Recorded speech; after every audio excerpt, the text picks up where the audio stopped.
This tutorial is on how to add a gradient to a project, and we're going to just use the gradient tool and gradient options. It's very similar to the way you're colorizing other areas of your project. This is part 3 for the pop art project, and it is the gradient tutorial. So what we're going to do is add a new layer on top of all layers. That's key. And we could, rename the layer gradient if you like. If you use more than one gradient, you can name those individually. And here is our gradient tool over here, and these are our options. So what you want to do is set up your gradient before you start painting in an area that you want to add the gradient to. So you're going to go up to your options here and you'll see some presets. But if you want to create your own gradient, which is really the best way to go, you just double click on this and you'll see the gradient here that is selected. And we have what we call stops here. So those are different color areas. And you see when you slide them, you kind of move the colors around. If you don't want a color in your gradient, then you can just pull the stop away and just remove those colors. So now we just have red and green. But if you want to add another stop, just go up to the line and click, and then you can open that up and create a color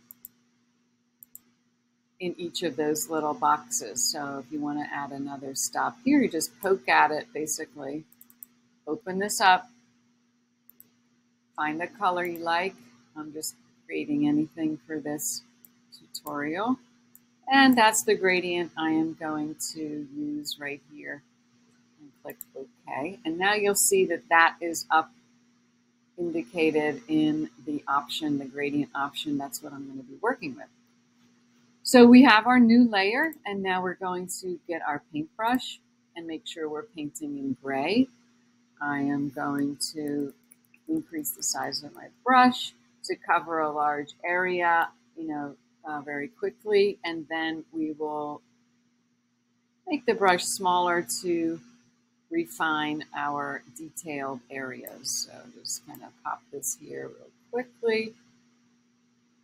And then I am going to really zoom in, Command plus and spacebar to move over.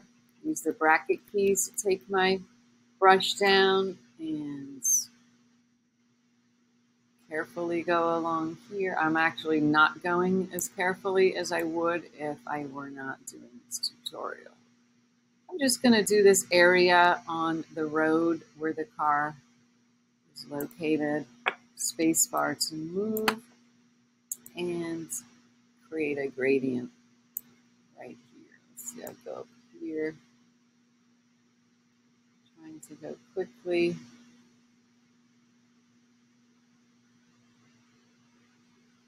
Okay, so I have this area covered. Command 0 to bring it back to the center. And probably I could fix this up a little here. This tire is a little bit sloppy.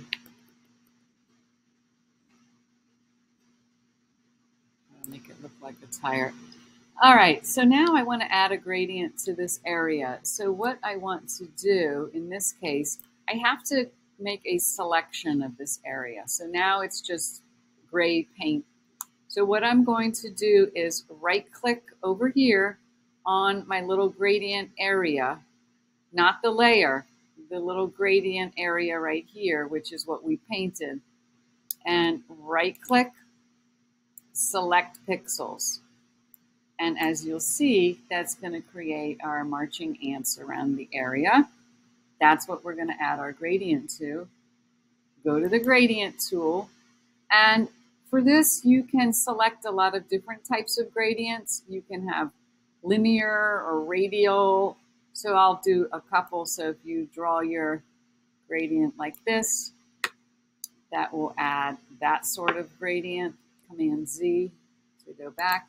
Radial would be something circular like that. And you can, of course, stretch it out. So depending upon where you draw your gradient, you might get a different effect. Let me try to go across here. And you could try different types of gradients to see what effect pleases you. I'm going to stick with the linear and just go across like this. You could leave it like this if you want it the opacity full so that you can't see anything underneath. Or you can go to your blend modes and select blend mode multiply, and then you can get all of your details underneath. And to get rid of the marching ants, always Command D to deselect. And there you have a gradient in an area.